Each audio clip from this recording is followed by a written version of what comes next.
Well, today we're going to be installing our felt, which goes underneath the metal roofing. In this case, we're installing Safeguard 30.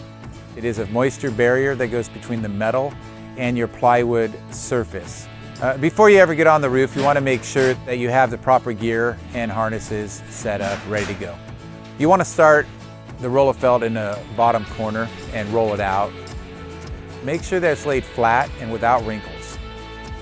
As you unroll it, make sure you're stapling it down. It could take a second person to do this. As one person holds a roll, hammer tack, staple down the felt. More staples onto edges.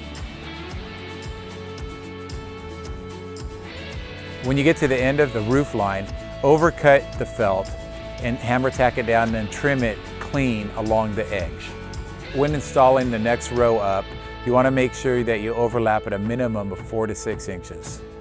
Just continue the process until you get to the top at the ridge, and generally speaking on pole buildings you want to overlap the felt over the ridge.